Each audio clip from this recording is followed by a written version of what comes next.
तो बच्चों देखो, कल हमने साइंस का इंट्रोडक्शन स्टार्ट किया था। साइंस में मैंने बताया आप क्या क्या पढ़ने वाले हो, ठीक है। फिजिक्स, केमिस्ट्री, बायोलॉजी, तीनों सब्जेक्ट में क्या क्या किस किस में हम क्या पढ़ने वाले हैं, सारी चीज़ें हमने समझी थी, ठीक है ना। तो अभी जो पहला चैप्टर है वो आपका केमिस्ट्री का केमिकल रिएक्शन एंड इक्वेशन।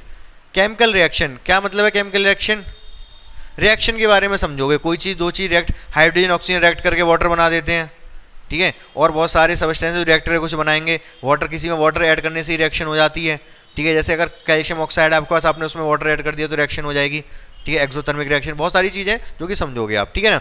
जब केमिकल रिएक्शन जो समझोगे, चैप्टर का नाम है केमिकल रिएक्शन एंड इक्वेशन। तो इक्वेशन समझनी है आपको।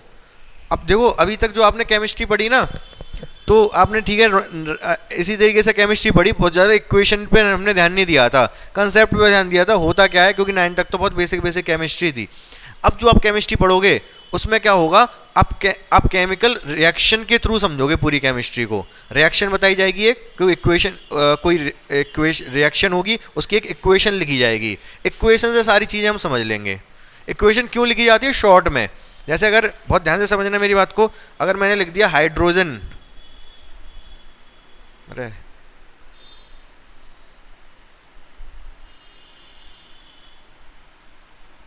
प्लस ऑक्सीजन गिव्स वाटर, इतना लिखना पड़ रहा है। इसमें पहली बात तो इतना ही पता चल रहा है कि हाइड्रोजन ऑक्सीजन रिएक्ट करके वाटर दे रहे हैं, इतना ही पता चल पा रहा है, ठीक है। पहली बात तो ये पूरी इंफॉर्मेशन नहीं पता चल पा रही, लेकिन इसी को जब केमिकल, ये रिएक्शन है, ये क्या है? केमिकल एक रिएक्शन है। अगर मैं लिख देता हूं इसमें, पता है क्या, अगर मैंने लिख दिया इसमें हाइड्रोजन H2, ये लिख दिया O2, तो यहां से सबसे पहले तो हमें समझ में आया हाइड्रोजन H2 लिखा है, तो मतलब हाइड्रोजन में दो इसके एटम्स हैं। जो हाइड्रोजन का मॉलिक्यूल, उसमें दो एटम है, ये पता चल गया। ऑक्सीजन के मॉलिक्यूल में दो एटम है, ये पता चल गया, ठीक है। H2O, वाटर का फॉर्मूला पता चल गया। शॉर्ट में लिख गया पूरी इक्वेशन, शॉर्ट में लिख दी ना पूरी, बहुत इतना कुछ नहीं लिखना पड़ा, शॉर्ट में लिख गया। और इन्फॉर्मेशन भी ज़्यादा है यहाँ पर, सारा पता चल रहा है। वाटर का क्या फॉर्मूला है? वाटर के फॉर्मूले, दो हाइड्रोजन के एटम होते हैं, एक ऑक्सीजन का एटम होता है। बाकी बैलेंस भी कर सकते हैं। बैलेंस कैसे? यहाँ पर आप लगा दोगे, इसमें 2 लगा दोगे, इधर 2 लगा दोगे। तो अब यहाँ पर पता चल रहा है कि जो हाइड्रोजन का एक मॉलिक्यूल, सॉरी ऑक्सीजन का एक मॉलिक्यूल हाइड्रोजन के 2 मॉलिक्यूल से रिएक्ट करके क्या देता है? वाटर देता है। तो बहुत सारी इन्फॉर्मेशन यहाँ से हमें पता चली कैसे, केमिकल रिएक्शन से। तो हमको क्या कह रहे हैं, एक तो पहले हमें केमिकल रिएक्शन समझनी है। रिएक्शन मतलब कि कोई दो सबस्टेंस रिएक्शन किस तरीके से करते हैं, ठीक है ना। रिएक्शन करके कौन सा, कैसे नई चीज़ बना के देते हैं हमको। और दूसरा, उसकी केमिकल इक्वेशन समझनी है। क्या इक्वेशन? ये जो ऊपर लिख रहा है, ये है आपका, क्या कह रहे हो, इस पे कर रहे हो, ऊपर वाला बोल रहे हो, ये है आपकी रिएक्शन। क्या है ये? इस रिएक्शन की ये क्या है? इक्वेशन। तो हमें क्या सीखना है?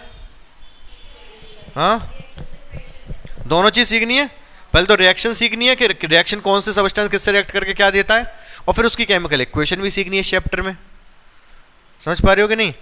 तो ये सब समझने के लिए आपको एक बात तो पता चल गई कि हमें फॉर्मूले पता होने चाहिए सबके।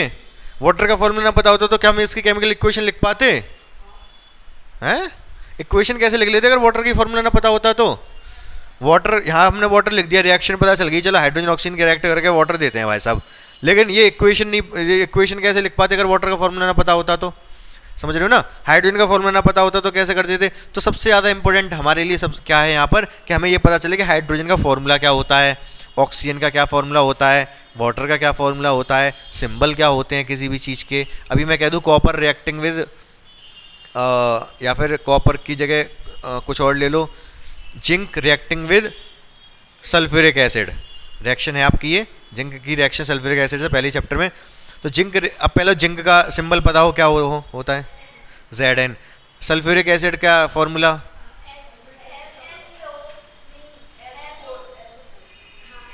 H2SO4।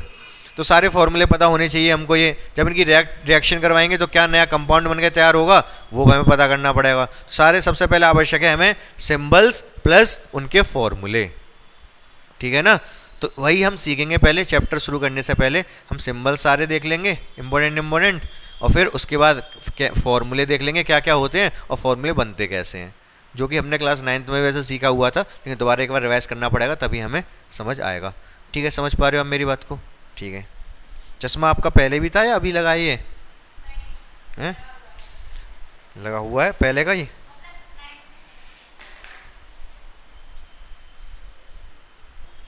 तो जो जल्दी जल्दी हम देखेंगे, अच्छा इसके साथ साथ जैसे सिंबल्स तो देखेंगे ही, हमें उनके एटॉमिक नंबर और एटॉमिक मासेस भी देखने पड़ेंगे। क्यों? क्योंकि उन्हीं से तो हम उनका फॉर्मूला बना पाएंगे, वैलेंसी निकाल पाएंगे। वैलेंसी वगैरह समझते हो ना? ठीक है, तो सबसे पहले मैं लिख दे रहा हूं यहां पर हाइड्रोजन। हाइड्रोजन के बाद फिर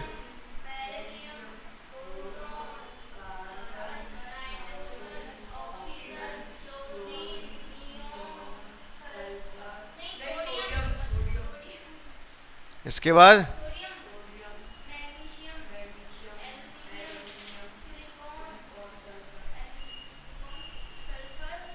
फॉस्फोरस,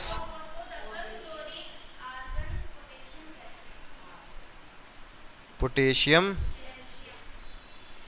तो ये हमारे स्टार्टिंग के 20 एलिमेंट्स हैं जिनको हमें समझना पड़ेगा। तो यहां पर लिख दे रहा हूं मैं, क्या रेड से लिख दे रहा हूं, एटॉमिक नंबर, एटॉमिक नंबर। इधर लिखेंगे हम एटॉमिक मास।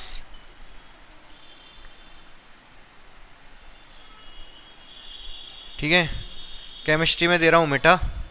केमिस्ट्री का क्या काम है बताओ? हमारे यहाँ केमिस्ट्री का क्या काम है? हटा दो इसको। इधर इधर इनके लिखेंगे वही एटॉमिक नंबर, और इधर एटॉमिक। ठीक है, तो देखते हैं भाई। सबसे पहले नंबर तो ये सीक्वेंस में ही लिखे हुए हैं, 1 2 3 4 5 6 7 8 10।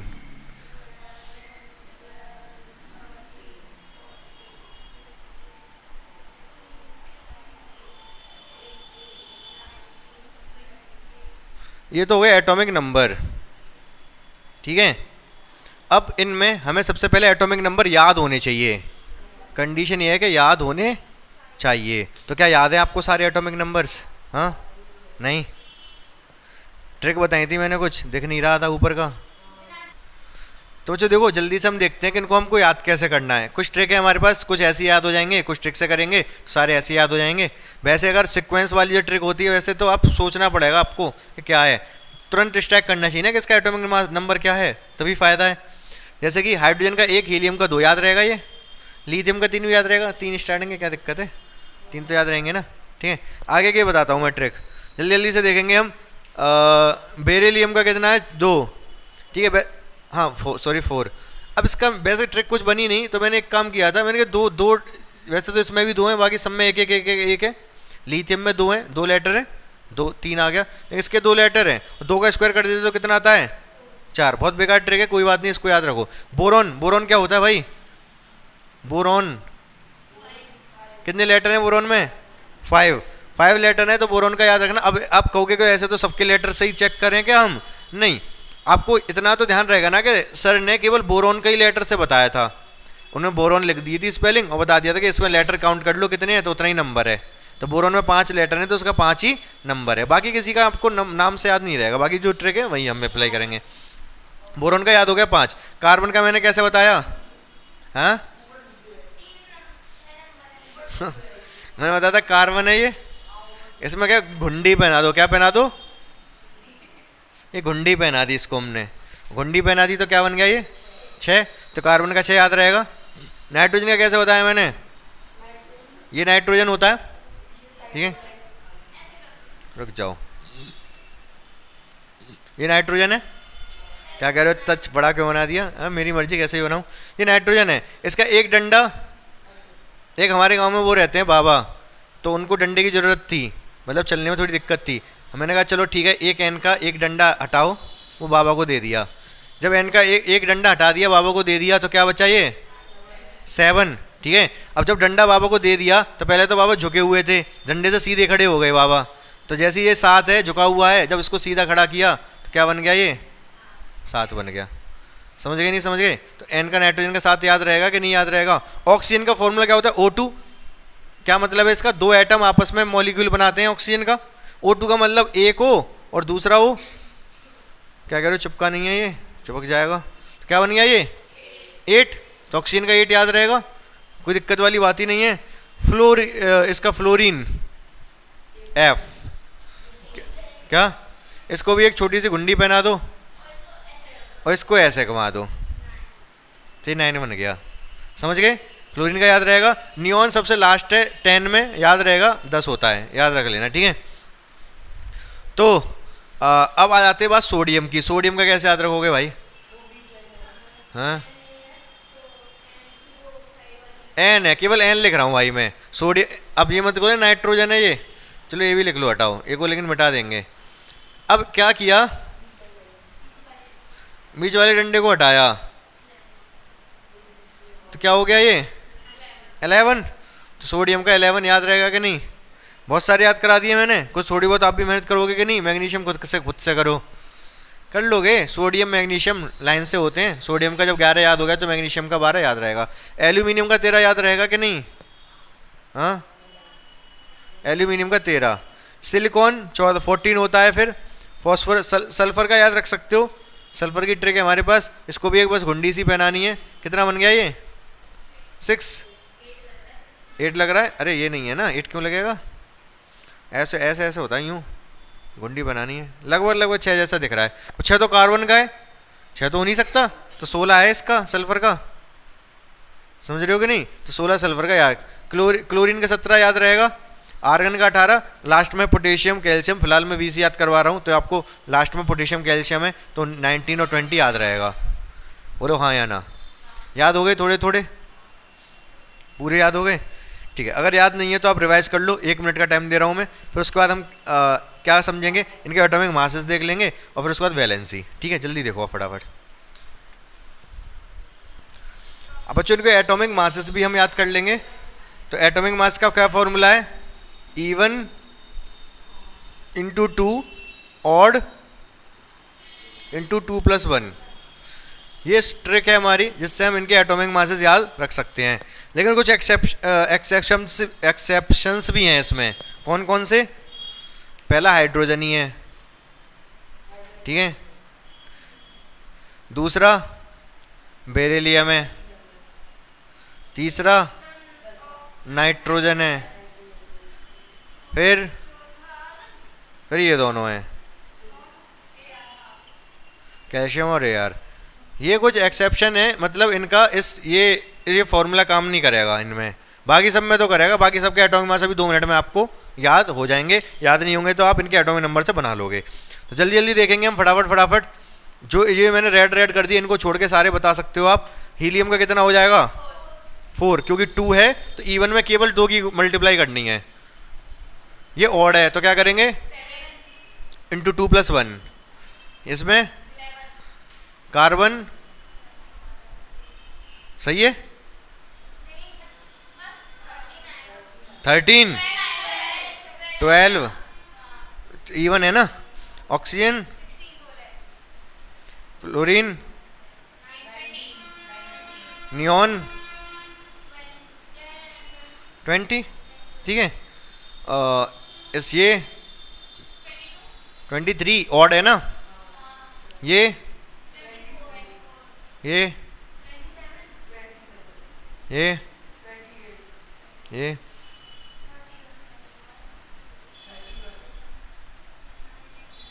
सही है। ये फॉर्मूले से हमने सारे निकाल दिए। अब इनकी बात करते हैं जो हमारे छूट गए। तो बहुत ध्यान से समझोगे, इन पे फॉर्मूला काम नहीं करेगा। हाइड्रोजन का 1 होता है, ये ध्यान रखना है। अभी इस पे भी चर्चा करेंगे, हाइड्रोजन का 1 होता है, क्यों, कैसे, क्या, ठीक है। इसके बाद बेरिलियम की बात करें तो इसका है तो E1, लेकिन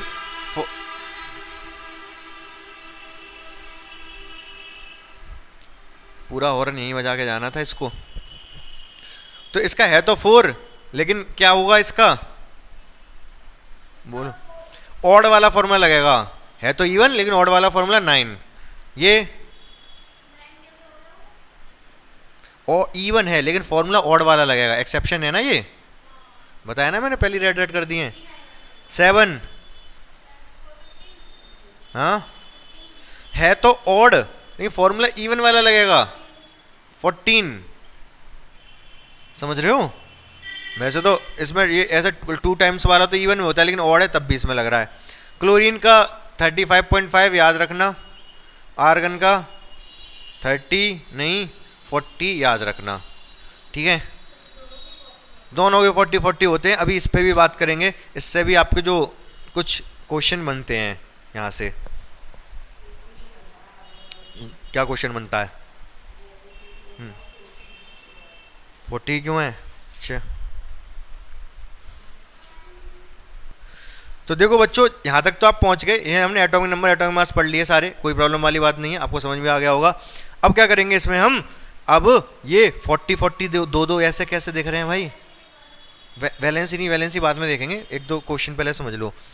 देखो दो चीज़ों के जब एटॉमिक मासेस सेम हो जाते हैं, बराबर हो जाते हैं तोलने में, तो उनको बोलते हैं आइसोबार। क्या बोलते हैं?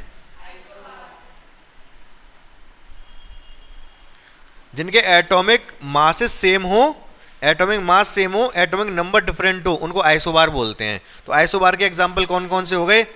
आर्गन और कैल्शियम। आर्गन और कैल्शियम आपके हो गए आइसोबार्स। याद रहेगा आपको ये बात? ठीक है। अब इसके बाद जो क्वेश्चन बनता है, आइसोबार है, एक चीज होती है आइसोटोप्स। क्या होता है? हाँ, तो आइसोटोप्स में क्या होता है? इनके एटॉमिक नंबर सेम होते हैं, मासेस डिफरेंट होते हैं। कैसे हैं भाई? कहाँ है, कौन है? क्लोरीन। क्लोरीन के होते हैं, ठीक है। कार्बन के भी होते हैं। कार्बन का ये 12 दिख रहा है, नंबर दिख रहा है ना 12, लेकिन ऐसा नहीं कि 12 ही होगा, ये तो एक आइसोटोप, एक कार्बन का एटम है, एक टाइप का अलग, एक अलग डिफरेंट टाइप का है। तो 6 12 जो हमने यहाँ पे लिखा है, 6 12 नंबर 6 मास 12। इसका दूसरा भी होता है 6 13 भी होता है, और 6 C 14 भी होता है। तो 3 आइसोटोप हो गए, बोले यस और नो? 3 आइसोटोप हो गए भाई। एक तो इसका मास कितना है? 12, इसका मास है 13, इसका मास है 14। मतलब आपको अगर क्या दिया गया, कार्बन दिया गया कि प्योर कार्बन दिया गया, तो उस कार्बन के 3 आइसोटोप हो सकते हैं, 3 तरीके के कार्बन एटम हो सकते हैं।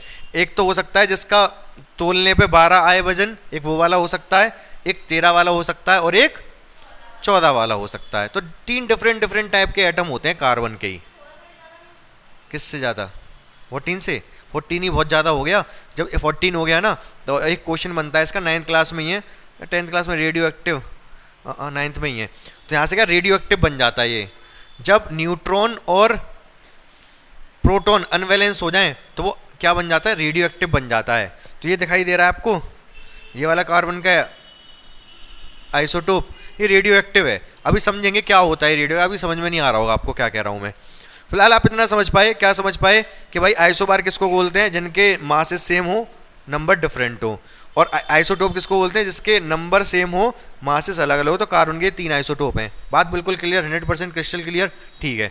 आगे बढ़ते हैं। आगे बढ़ने से पहले आपको मैं एक बात बताना चाहूँगा, ये जो अभी हमने लिखे हैं यहाँ पर, इससे सबसे पहले एक चीज़ समझेंगे। आपने क्लास 9th में एटॉमिक स्ट्रक्चर पढ़ लिया है। एटॉमिक स्ट्रक्चर में क्या पढ़ा कि एटम के अंदर क्या क्या चीज़ें होती हैं?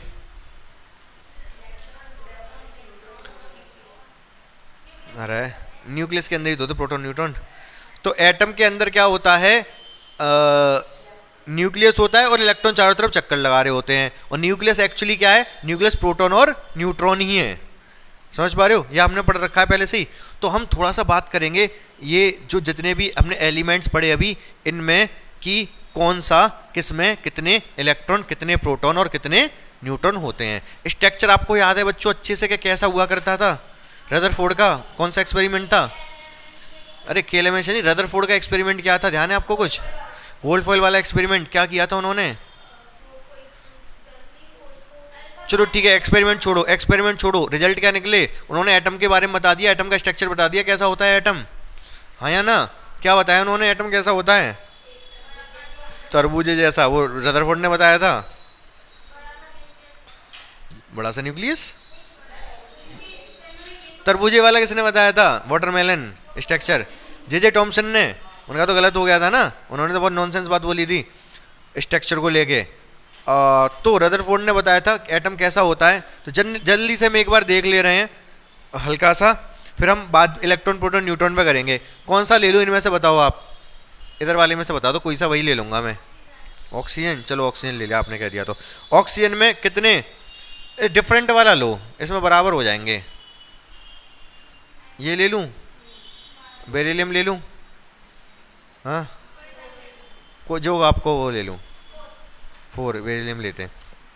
बहुत ध्यान से सुनना मेरी बात को। इसका वजन है 9 और नंबर है 4, ठीक है ना। तो इसका जो एटम दिखेगा वो कैसा दिखेगा, अंदर ये न्यूक्लियस होगा, और न्यूक्लियस एक्चुअली कुछ होता नहीं है।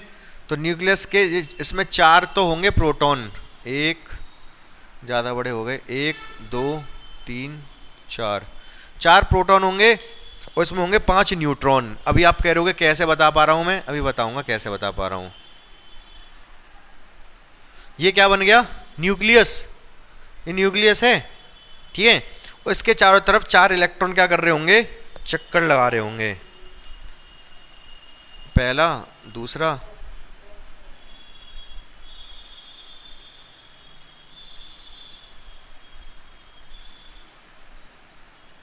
एक फिक्स्ड ऑर्बिट में चक्कर लगाते हैं, ऐसे नहीं कहीं भी घूम के पहुंच जाए। ये है किसका एटम, पूरा का पूरा। ये बहुत बड़ा दिखाना पड़ा है, एटम बहुत छोटा होता है भाई, ये बात मैंने शायद कल भी बताई थी आपको। तो ये आपको दिख रहा होगा, क्या दिख रहा होगा, एटम दिख रहा है। ये किसका, इसका है, ये इसका बेरिलियम का है। क्यों, बहुत ध्यान से मेरी बात को सुनना। जो इसका जो नंबर होता है बेरिलियम का वो 4 है और मास 9 है। एक्चुअल में जो मास होता है वो पूरा का पूरा न्यूक्लियस का होता है। मास पूरा का पूरा किसका होता है, न्यूक्लियस का। इलेक्ट्रॉन का कोई मास नहीं होता, ठीक है। इलेक्ट्रॉन का कोई मास होता नहीं है, तो इन 9 की वजह से ही मास है। 9 ये है क्या क्या, 4 नीचे वाला होता है नंबर ऑफ प्रोटॉन, क्या होते हैं, प्रोटॉन। और ये जो 9 दिख रहा है ऊपर, ये क्या होते हैं, प्रोटॉन प्लस न्यूट्रॉन। ध्यान से समझते रहना पूरी एक एक चीज़ को। 10th क्लास है ये आपकी, ज़्यादा 9th का हम नहीं डिस्कस कर सकते, करेंगे लेकिन जब तक समझ में नहीं आए तब तक तो करेंगे। सारी चीज़ें एक क्लियर होनी चाहिए। ऊपर 9 ये क्या होता है, प्रोटॉन प्लस न्यूट्रॉन, और नीचे केवल और केवल प्रोटॉन। तो इसको देख के हमें ये पता चल रहा है कि 4 प्रोटॉन है इसमें, कह सकता हूँ। कोई डाउट हो, क्वेश्चन हो, तुरंत आप पूछ सकते हो, ठीक है ना। दिमाग में कुछ भी नहीं रखना है। केमिस्ट्री है ये, इम्पोर्टेंट है बहुत ज़्यादा। केमिस्ट्री समझ नहीं आई तो फिजिक्स भी नहीं आएगी बहुत अच्छे से, आ तो जाएगी लेकिन इलेक्ट्रिसिटी वगैरह बहुत सारी यूनिट ऐसी हैं आपकी फिजिक्स में, जब तक केमिस्ट्री में इलेक्ट्रॉन प्रोटॉन न्यूट्रॉन का चक्कर समझ में नहीं आया तो उसमें मज़ा नहीं आएगा जब तक, ठीक है ना। तो ये जो 4 नीचे लिखा होता है, ये क्या ये किसको डिनोट करता है, प्रोटॉन्स को। 4 प्रोटॉन है, 4 लाल वाले दिख रहे हैं, ये 4 प्रोटॉन है, ठीक है। और 9 क्या है, टोटल मास। मास किसका है, पूरा का पूरा इसका है भाई। 4 वेट तो प्रोटॉन की वजह से हो गया, इसका मतलब ये 9 है टोटल। तो न्यूट्रॉन कितने होंगे, 5।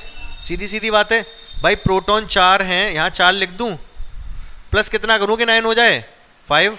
तो 5 न्यूट्रॉन हो गए, 5 न्यूट्रॉन दिखाई दे रहे हैं आपको काले वाले, ठीक है। जितने प्रोटॉन उतने इलेक्ट्रॉन होते हैं, जितने प्रोटॉन उतने ही इलेक्ट्रॉन्स होते हैं। क्यों, क्योंकि प्रोटॉन पे होता है पॉजिटिव चार्ज, प्रोटॉन पे होता है पॉजिटिव चार्ज, ठीक है।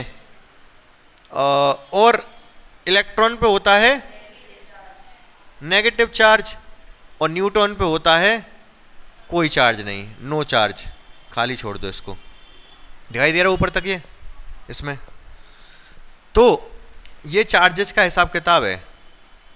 तो अगर यहाँ पर 4 प्रोटॉन है, रेड वाले दिख रहे हैं, 4 प्रोटॉन है तो 4 पॉजिटिव चार्ज हो गया, 1 2 3 4 पॉजिटिव चार्ज हो गया। तो 4 जब नेगेटिव चार्ज होगा तब ये 0 होगा पूरा मिला के। एटम पे तो कोई चार्ज होता नहीं है। जो एटम होता है, एटम समझ रहे हो भाई, मैंने ज़्यादा कुछ बताया नहीं, सीधे सीधे यहीं पे आ गया। आप पहले 9th में पढ़ चुके हो अच्छे से कि कोई भी दुनिया में, ब्रह्मांड में कोई भी चीज़ है वो एटम से मिलके बनी है। सबसे छोटा पार्टिकल एटम है, अगर मतलब वैसे तो उसके अंदर इलेक्ट्रॉन प्रोटॉन न्यूट्रॉन भी होते हैं, लेकिन जो बिल्डिंग यूनिट होती है किसी भी मैटर की वो एटम होता है। एटम से मिलकर बनी है हर कोई चीज़। मेरे बाल में भी बहुत सारे एटम है, इस माइक में भी बहुत सारे एटम है, माइक की रबड़ में बहुत सारे एटम है, ठीक है। आपकी नाक में बहुत सारे एटम है, नाक बनी हुई है आपकी, मेरी नाक में भी है, आपके में नहीं। जैसे मेरी नाक है, दिख रही है, ठीक है, तो बहुत सारे एटम होंगे यहाँ पर। कोई भी चीज़ है बहुत सारे एटम है वो, ठीक है। तो एटम से मिलकर बनी हुई है कोई चीज़, तो जानना जरूरी है भाई। बिना एटम को जाने कैसे हम किसी भी चीज़ को समझ पाएंगे? समझ रहे हो? जिस चीज़ से पूरा ब्रह्मांड बना हुआ है, तो जब तक उस चीज़ को आप जानोगे नहीं तब तक आप कोई भी साइंस का कुछ भी समझ नहीं पाओगे, ठीक है ना। तो कोई भी डाउट मन में उठे तुरंत पूछना है साइंस में, तो आगे का नहीं सोचना। ये तो आप रह जाएगी वो चीज़, दिमाग में घूमती रहेगी कुछ।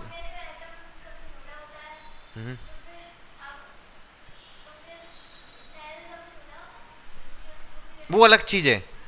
बायो में जा रहे हो ना आप, वो शेल भी है, वो भी एटम से मिलके बनी है। एटम सबसे छोटा है, समझ रहे हो ना। सेल क्या है? शेल तो मतलब जो लिविंग बीइंग में होता है वो होता है शेल, ठीक है ना।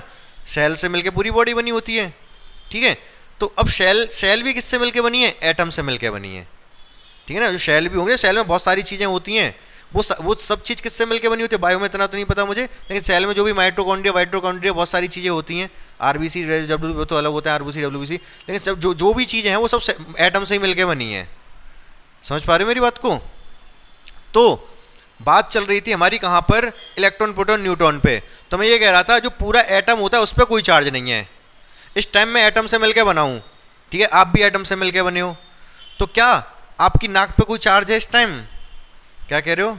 नाक पे गुस्सा है, चार्ज नहीं है? तो नाक पे कोई चार्ज, मतलब किसी भी चीज़ पे कोई चार्ज इस टाइम इसमें भी एटम है, इस पर कोई चार्ज है? कोई चार्ज नहीं है, क्योंकि एटम पे कोई चार्ज नहीं होता। एटम न्यूट्रल होता है। क्यों न्यूट्रल होता है? जितना पॉजिटिव चार्ज उतना ही नेगेटिव चार्ज। तो दोनों मिलके क्या एक दूसरे को खत्म कर देंगे, जीरो चार्ज। तो पूरे एटम पे कोई चार्ज नहीं होता, ठीक है। इतनी बात समझ में यहाँ पे समझ नहीं आया? ठीक है, पहले आप ये समझो, मैंने कल पहले ये बताया था आपको, कल बताया था शायद। पहले तो आपको ये समझना होगा कि जैसे इतनी सी इंक है, ये इंक है कि नहीं यहाँ पर? इस टाइम मार्कर में थी, मार्कर से मैंने बोर्ड पे पहुँचा दी इंक।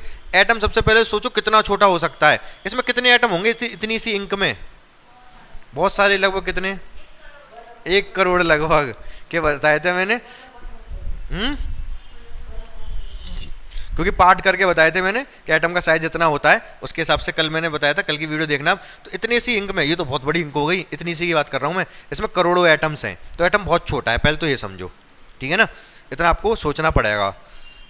तो अब एटम के बाद ये जो जितने भी एटम होंगे, अब मैं दिखा तो नहीं सकता भाई, लेकिन जितने भी एटम होंगे उस पर कोई चार्ज नहीं होता। इलेक्ट्रॉन पे चार्ज होता है। चार्ज समझ रहे हो? Charge, what is charge? दो ही तरीके के चार्ज होते हैं, पॉजिटिव और नेगेटिव। ये बात पता है आपको? कोई दिक्कत नहीं है इसमें। दो ही तरीके के चार्ज हैं, एक पॉजिटिव एक नेगेटिव। हमारे इलेक्ट्रॉन पे कैसा चार्ज है? हाँ, नेगेटिव। आपके प्रोटॉन पे कैसा चार्ज है? पॉजिटिव। इसके न्यूट्रॉन पे कैसा चार्ज है? कोई चार्ज नहीं है, ठीक है। तो न्यूट्रॉन पे कोई चार्ज नहीं है। अब एक्चुअल में पूरा का पूरा जो एटम है इस पर कोई चार्ज है? किसी कोई ऑब्जेक्ट है, ये मार्कर है, इस पर कोई चार्ज नहीं है इस टाइम पर, ठीक है, इस पर कोई चार्ज नहीं है। अब ये एटम से मिलकर बना है तो एटम पे भी कोई चार्ज नहीं होता होगा भाई। ये इंक है, इस पर कोई चार्ज नहीं है क्योंकि एटम से मिलकर बना है, इसका मतलब एटम पे भी कोई चार्ज नहीं है। एटम न्यूट्रल है, ना पॉजिटिव ना नेगेटिव। अब अगर पॉजिटिव, लेकिन एटम के अंदर ऐसे पार्टिकल हैं जो पॉजिटिव भी हैं नेगेटिव भी हैं, पॉजिटिव भी हैं और नेगेटिव। तो इसका मतलब एटम के अंदर जितना पॉजिटिव चार्ज है उतना ही नेगेटिव चार्ज है, एक दूसरे को कैंसिल कर रहा है, एक दूसरे को कैंसिल कर रहा है। तो इस पर 4 रेड वाले मैंने क्या बताया? 4 क्या है? प्रोटॉन। लिख दूं यहाँ कहीं? 4 प्रोटॉन हो गए रेड वाले। तो 4 पॉजिटिव चार्ज हो गया, 4 पॉजिटिव चार्ज हो गया। 4 इलेक्ट्रॉन हैं, 4 इलेक्ट्रॉन। तो 4 नेगेटिव चार्ज हो गया। ये नेगेटिव है, ये नेगेटिव, ये पॉजिटिव, एक दूसरे को कैंसिल कर देगा ये। मतलब जितने प्रोटॉन होंगे एटम के अंदर उतने इलेक्ट्रॉन को होना पड़ेगा क्योंकि न्यूट्रल होता है वो। समझ पाए मेरी बात को? ठीक है। तो अब हम आते हैं थोड़ा थोड़ा वापस यहीं पर। बोर्ड भर गया, जगह कम पड़ गई, कोई बात नहीं, मिटा दूंगा मैं। तो यहाँ पे थोड़ी सी चर्चा करते हैं अभी हम। दोबारा इस पे भी लौट के आना है मुझको, यहाँ मिटा दे रहा हूँ ये।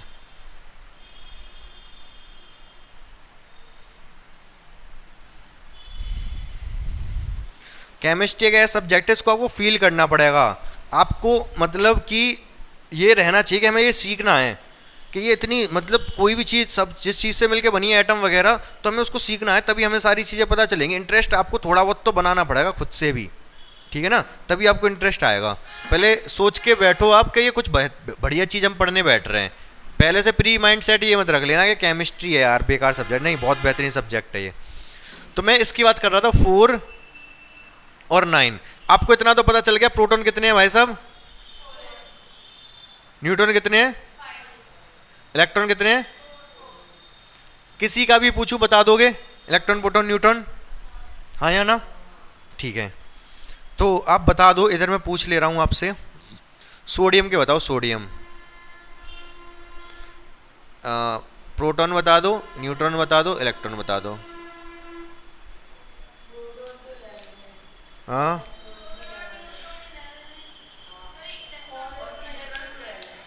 11 इसका नंबर है, नंबर का मतलब प्रोटॉन, 11 इसमें प्रोटॉन है इसके एटम के अंदर। एटम मतलब न्यूक्लियस में, प्रोटॉन तो न्यूक्लियस में होते हैं, ठीक है। तो 11 इसमें प्रोटॉन है। न्यूट्रॉन कितने हैं, 12। क्यों, क्योंकि इसका वेट हमें 23 रखना पड़ेगा, ये रहा 23। तो जब 11 अगर ये हैं तो 12 रखना पड़ेगा इसको, तभी ये 23 होगा। हाँ फिर ये कह सकते हो 23 में से 11 माइनस करके प्रोटॉन पता चल जाते हैं, न्यूट्रॉन पता चल जाते हैं। तो 23 हो गए। इलेक्ट्रॉन, जितने प्रोटॉन उतने इलेक्ट्रॉन, 11। तो इलेक्ट्रॉन प्रोटॉन न्यूट्रॉन निकालना सीख गए आप। हाँ अब देखो जो क्वेश्चन बनता है, इन्होंने पूछ लिया, मैं बता ही दे रहा हूँ। हाइड्रोजन की बात करते हैं, इसमें बता दो इलेक्ट्रॉन प्रोटॉन न्यूट्रॉन क्या बन, proton neutron electron. Proton 1, neutron 0, electron 1। मतलब क्योंकि इसका नंबर 1, मतलब मास 1 है, एक प्रोटॉन है, प्रोटॉन का ही मास हो गया एक, तो इसका मतलब न्यूट्रॉन है ही नहीं भाई। मास किसका होता है, ये कितने थे टोटल, 9 थे ना, इसीलिए इसका मास 9 था। प्रोटॉन प्लस न्यूट्रॉन मिलके मास बना देते हैं, जितने ये प्रोटॉन प्लस न्यूट्रॉन उतने मास। तो यहाँ पर अगर इसका मास 1 है और इतना तो पता चल ही चुका है प्रोटॉन 1 है, तो भाई रह क्या गया, न्यूट्रॉन तो 0 हो गया। कुल मिला के हाइड्रोजन ये क्या है, प्रोटॉन, और एक प्रोटॉन है बस, और एक इलेक्ट्रॉन चक्कर लगा रहा है चारों तरफ इसी के। एक अकेला इलेक्ट्रॉन अकेले प्रोटॉन के चारों तरफ चक्कर लगा रहा है। ऐसा होता है एटम किसका, हाइड्रोजन का। अगर मैं यहां से ये सारे इलेक्ट्रॉन निकाल दूं, ये बेरिलियम का था इसका, अगर सारे इलेक्ट्रॉन निकाल दूं तो क्या बचेगा, वैसे निकल नहीं सकते, क्या बचेगा, क्या, प्रोटॉन प्लस न्यूट्रॉन, 4 न्यूट्रॉन बचेंगे, 5 प्रोटॉन बचेंगे, निकल नहीं सकते। मान लो निकाल दूं, सारे इलेक्ट्रॉन चले गए, तो यही तो बचेगा केवल। इसका एक इलेक्ट्रॉन चला जाए, हाइड्रोजन का एक इलेक्ट्रॉन चला जाए, तो क्या बचेगा, एक प्रोटॉन बचेगा केवल। इसमें एक ही प्रोटॉन है, न्यूट्रॉन है ही नहीं, एक ही प्रोटॉन है, एक इलेक्ट्रॉन है। अब ये इलेक्ट्रॉन भी अगर निकल गया तो प्रोटॉन बचा केवल। बात समझ पाए या नहीं, 100% देख लो। हाँ जबरदस्ती तो नहीं कर रहे, क्योंकि हाँ हाँ अरे सब कुछ है ही कहाँ इसमें, कुछ नहीं निकल क्यों जाएगा, मतलब इलेक्ट्रॉन अलग हो गया, मान लो इससे बिछड़ गया ये जो इलेक्ट्रॉन था, तो क्या रह गया, एक प्रोटॉन था बेचारा, वही रह गया। हाँ और क्या, ये भी आपको समझना पड़ेगा। अगर मान लो यहाँ पे बताता हूँ मैं, सोडियम आपने देखा, सोडियम जानते हो, देखा है वो आपके घर के पीछे जो रहता है,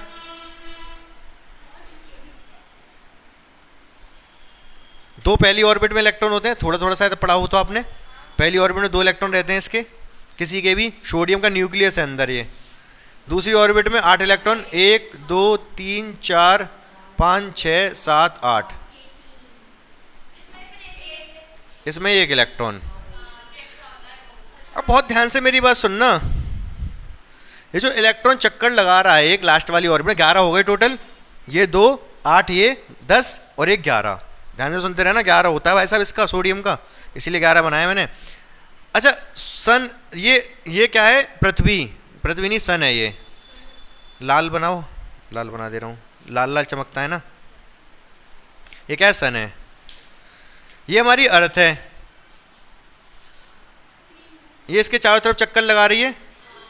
जब ये चारों तरफ चक्कर लगा रही है, ऐसा कोई पाथ है नहीं एक्चुअली, वो तो अर्थ के घूमने की वजह से पाथ बनाए ये, ऐसा थोड़े ना है कि वहाँ पे कोई लाइन खिंच रही है सन के चारों तरफ, वहीं पे पृथ्वी घूम रही है, ऐसी सेम यहाँ पर है, ये इलेक्ट्रॉन घूम रहा है, ये कोई ऑर्बिट एक्चुअल में ऐसा नहीं है कि कोई लाइन खिंच रही है। हाँ और क्या, पृथ्वी भी तो ऐसी ही घूमती है, और कैसे घूमेगा अरे भाई पृथ्वी सूरज के चारों तरफ घूम रही तो एक ही तरीके से तो घूम रही है, ऐसा थोड़ा ना कभी यूं घूम जाए कभी यूं घूम जाए, जैसे मर्जी आई, इलेक्ट्रॉन घूम रहा है यूं घूम रहा है, यूं ही घूमता रहेगा। अगर मान लो इलेक्ट्रॉन किसी, ये देता भी है, ये एक एक्स्ट्रा इलेक्ट्रॉन है लास्ट ऑर्बिट का, ये किसी को दे देगा, ये बैलेंस बनने के लिए, बैलेंस ही 1 होती है लास्ट, ये एक इलेक्ट्रॉन रखना नहीं चाहेगा, कोई भी एटम है वो अपनी लास्ट ऑर्बिट में 8 इलेक्ट्रॉन रखना चाहता है, तो ये इलेक्ट्रॉन ये गड़बड़ कर रहा है, अभी 7 तो लेगा नहीं किसी से 8 करने के लिए, इलेक्ट्रॉन दे देगा, जैसे इसने इलेक्ट्रॉन दे दिया ये ऑर्बिट भी खत्म हो गई, किसी को दे देगा अपना इलेक्ट्रॉन, वो बताऊंगा अभी, किसी को दे देता है, अब क्यों देता है कैसे देता है उस पर भी चर्चा करेंगे अभी। इसने इलेक्ट्रॉन दे दिया तो ऑर्बिट भी खत्म हो गई, उसी एक इलेक्ट्रॉन की वजह से तो ऑर्बिट थी, वो ऑर्बिट भी चली गई, समझ गए कि नहीं समझ गए, ठीक है, तो छोटा हो गया, अब एटम छोटा हो गया सोडियम का, जब इलेक्ट्रॉन दे देता है जो छोटा हो जाता है, समझ गए कि नहीं समझे, ठीक है। तो यही तो डाउट था आपका कि वो ऑर्बिट कहाँ भाग गई, तो ऑर्बिट एक्चुअल में कुछ है नहीं, वो तो इलेक्ट्रॉन के घूमने की वजह से लाइन कर रहे हैं हम कि वो घूम रहा है इसलिए, अदरवाइज ऐसी कोई लाइन नहीं है वहां पर। तो अब बच्चों हम कहाँ पर आ गए, हम बात कर रहे थे इसकी, तो समझ गए ना, ये इसमें एक प्रोटॉन, एक ही प्रोटॉन है, न्यूट्रॉन है ही नहीं, एक प्रोटॉन इलेक्ट्रॉन था एक, वो भी चला गया, तो प्रोटॉन प्रोटॉन रह गया केवल, ठीक है, कुछ नहीं रह गया यहाँ पर। तो अब मैं किसी का भी पूछ लूँ, आप इलेक्ट्रॉन प्रोटॉन न्यूट्रॉन फट से बता दोगे, थोड़ी प्रैक्टिस कर ले रहे हैं, जिससे पूछूंगा बताएं, आपको बताना है, इसमें बता दो कितने इलेक्ट्रॉन कितने प्रोटॉन कितने न्यूट्रॉन इसके एटम के पास।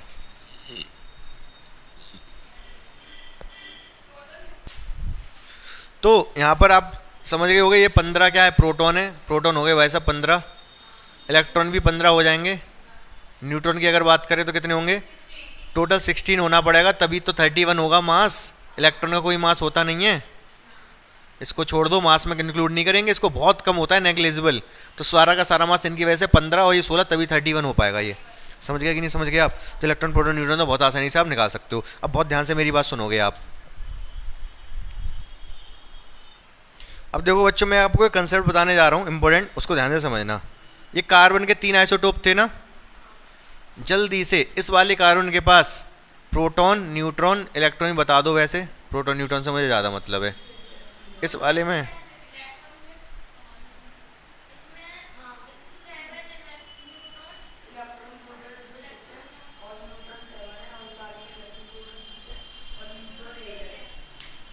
बता दिया आप लोगों ने, चलो कितना बताया इसमें, 6 इलेक्ट्रॉन होंगे, 12 है तो 6 ही रखना पड़ेगा, 6 6 12 वेट हो गया इसका मास।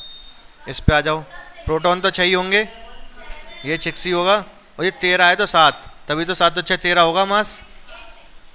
इसमें प्रोटॉन तो 6 ही होंगे, नीचे 6 है तो ये भी इलेक्ट्रॉन भी 6 ही होंगे, जब प्रोटॉन 6 हो गए तो, और ये 14 है तो 8 होना पड़ेगा, तभी ये 14 होगा, सही बात है। अनवैलेंस क्या कह रहा हूँ मैं, प्रोटॉन न्यूट्रॉन अनवैलेंस सबसे ज़्यादा किसमें है, अनवैलेंस, अनवैलेंस समझते हो, 8 और 6, बड़ा प्रोटॉन न्यूट्रॉन में अनवैलेंस है, प्रोटॉन 6 ही रह गए, न्यूट्रॉन ज़्यादा हो गए थोड़े से। अगर ये अनवैलेंस होते हैं, जब भी प्रोटॉन न्यूट्रॉन क्या होते हैं अनवैलेंस, तो उससे उस एलिमेंट से अपने आप बहुत सारी रेज निकलने लगती हैं, उसको रेडियो एक्टिव एलिमेंट बोला जाता है, समझ पा रहे हो, ठीक है ना। बहुत ध्यान से, तो कार्बन, ये वाला अगर कार्बन अगर कहीं पर रखा हुआ है ना, इससे रेज निकलेंगी। अगर ये वाला सब केवल कार्बन का एक एटम तो नहीं होगा, बहुत सारे एटम होंगे, कुछ कार्बन होगा, लाइट नहीं, अल्फा बीटा गामा रेज निकलती हैं, ठीक है। तीन तरह की रेज होती हैं, अल्फा, बीटा और गामा, समझेंगे इसको कभी आराम से इत्मीनान से। तो रेडियो एक्टिव हार्मफुल होती हैं ये, ठीक है। तो अल्फा तो पार्टिकल होते हैं, बीटा पार्टिकल होते हैं, गामा केवल रेज होती हैं, मतलब पार्टिकल नहीं होते ये। तो ये निकलने लगती है रेज, चमकता है, फिर वो लाइट भी होती है उसमें, वो समझते हैं चमकता है, तो उसको रेडियो एक्टिव एलिमेंट में कहा जाता है। क्या ये बात भी आप समझ पाए मेरी? इंपॉर्टेंट क्वेश्चन था ये, ठीक है, पूछा जा सकता है, MCQ आते हैं ना आपके में 20, उसमें पूछा जा सकता है। तो जब भी अनवैलेंस होगा तभी ये काम होगा। अब इसके बाद हम करते हैं एक क्वेश्चन, ये 9th क्लास में ही था बच्चों आपके में, ये दिखाई दे रहा है आपको, पूछो क्या, ये कितने इलेक्ट्रॉन, कितने प्रोटॉन, कितने न्यूट्रॉन? हाँ, proton, neutron, electron. Proton 17, neutron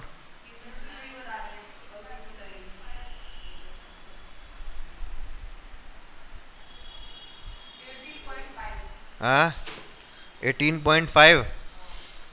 किसके में बात चल रही है भाई? सब क्लोरीन के बारे में बात चल रही है, नोट कर लेना सारी चीज़ें घर जाके। आ रही बात समझ या नहीं?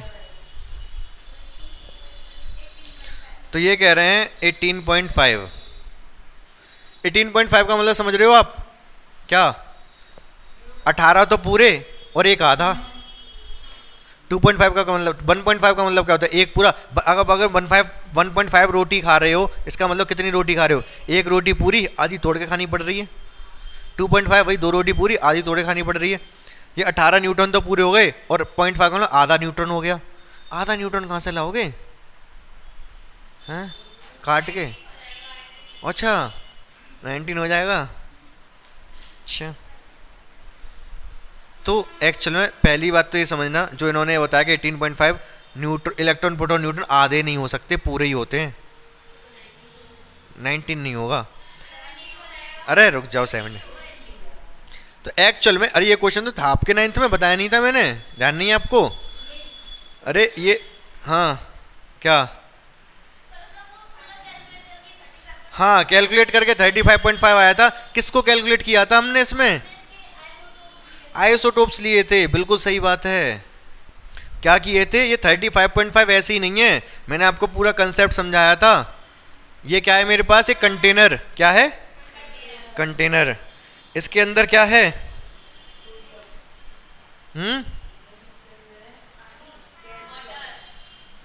Water chlorine gas, chlorine gas है। क्या इसके अंदर? क्लोरीन गैस है भाई, ठीक है। Cl2 गैस भर दी है हमने। ये कहाँ से लेके आए? भरी हुई है, मार्केट से लेके आया मैंने, भर दी इसके अंदर। अब अगर क्लोरीन गैस इसके अंदर है, बहुत ध्यान से मेरी बात सुनना, तो वो एटम कैसा होगा? उसके अंदर कितने इलेक्ट्रॉन, प्रोटॉन, न्यूट्रॉन होंगे? पता नहीं, हाँ बहुत सारे तो होंगे। किस किस तरीके? दो तरीके। क्या कर रहे हो? ये दो तरीके के होंगे, दो तरीके के एटम होंगे इसके अंदर, ठीक है ना। कौन से दो तरीके के? एक तो क्लोरीन 1735, 37। दो तरीके के एटम। मान लो ये वाला एटम हो सकता है, कौन सा हो? ये वाला हो सकता है यहाँ पर एक और एटम घूम रहा हो, वो ये वाला हो। समझ पा रहे हो? बहुत सारे एटम होंगे इसके अंदर क्लोरीन के। हो सकता है एक एटम ये वाला हो, एक ये वाला हो। ये वाला एटम का मतलब क्या है? ये वाले एटम का क्या मतलब है?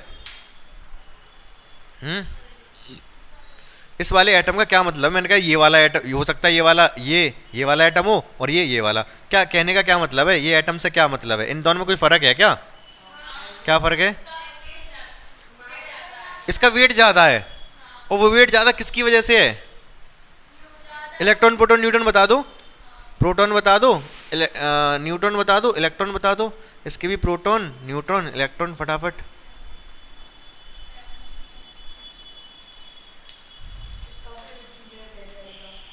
क्या 18 है ना? प्रोटॉन बताओ पहले। प्रोटॉन 17, न्यूट्रॉन 18, इलेक्ट्रॉन 17 ही होंगे। प्रोटॉन, न्यूट्रॉन, इलेक्ट्रॉन तो बराबर होते हैं इसमें। 17, 20।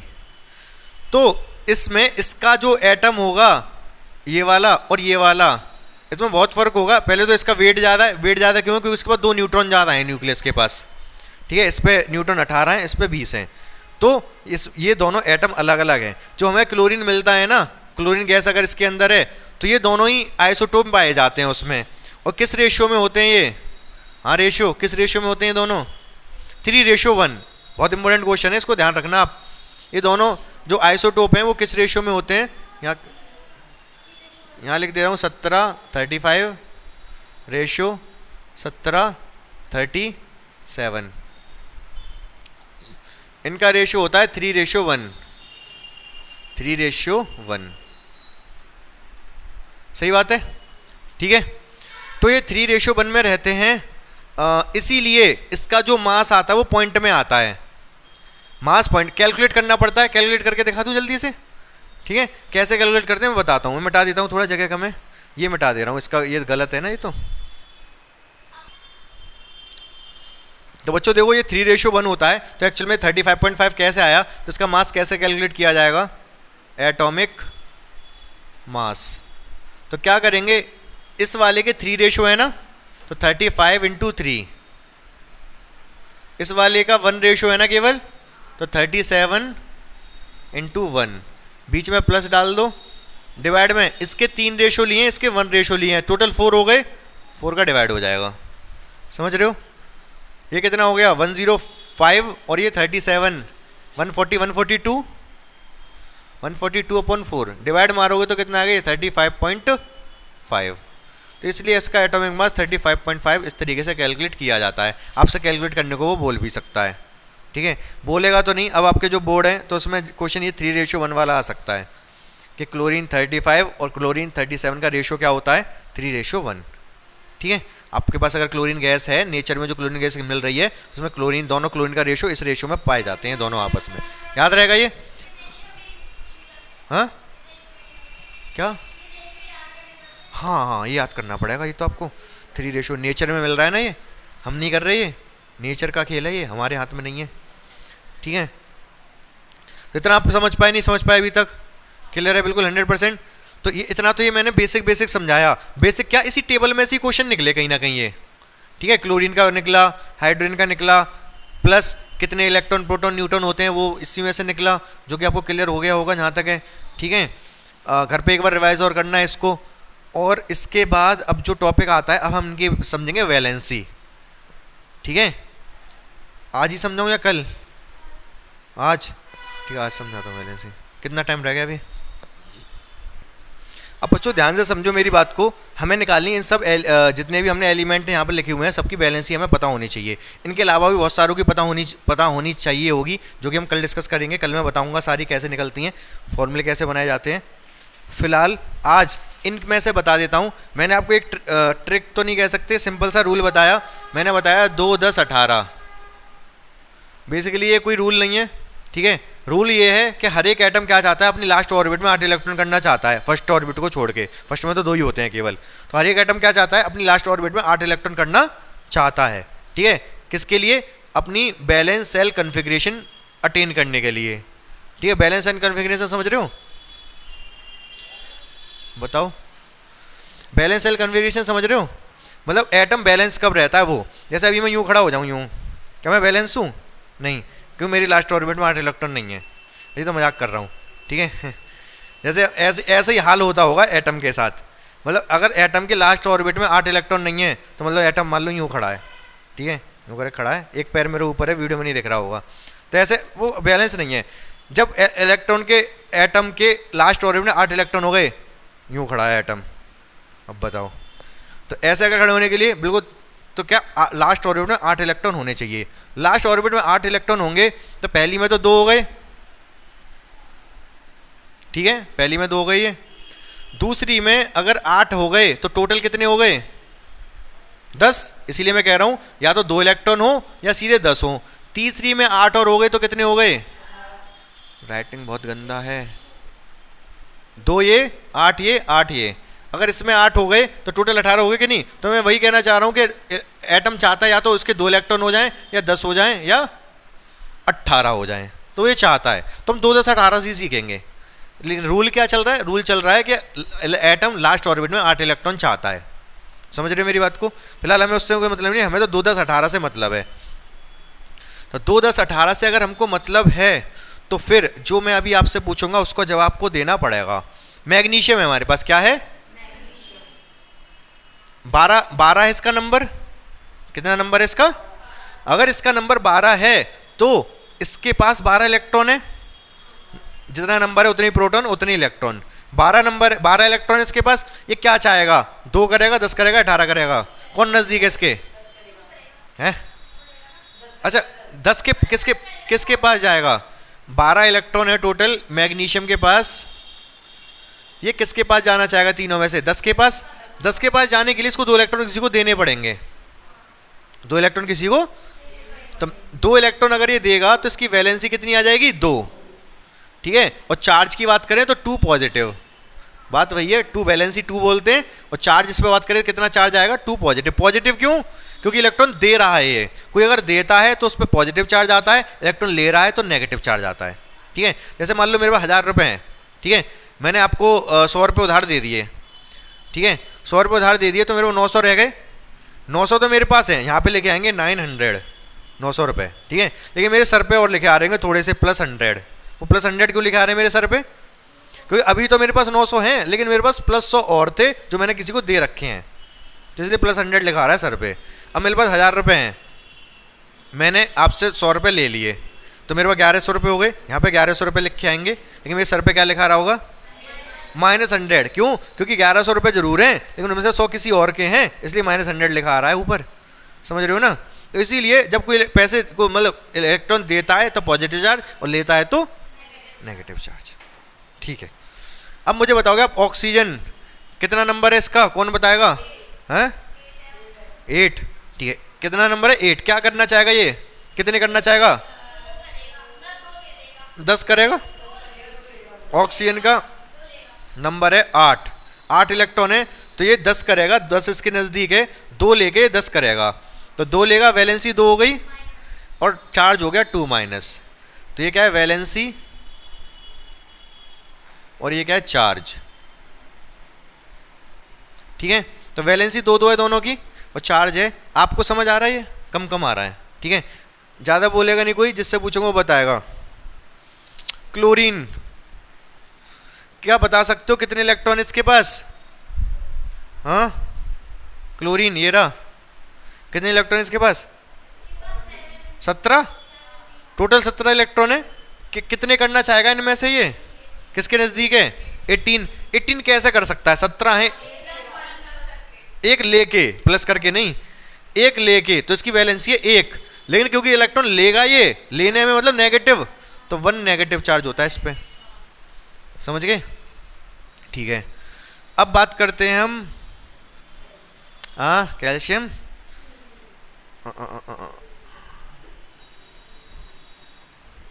नाइट्रोजन। सोच के बताओ, कोई बोलेगा नहीं, जिससे पूछूंगा वो बताएगा। आपको चार्ज वैलेंसी बतानी है कितनी है, फिर चार्ज भी कितना आएगा, पॉजिटिव होगा या नेगेटिव। ये तो ऊपर मतलब सिंबल के ऊपर लगाते हैं, चाहो तो आप ऐसे +2 लिख सकते हो। चार्ज +2 -2। हाँ नहीं, नाइट्रोजन का बताना है आपको। वैलेंसी बताओ। नहीं,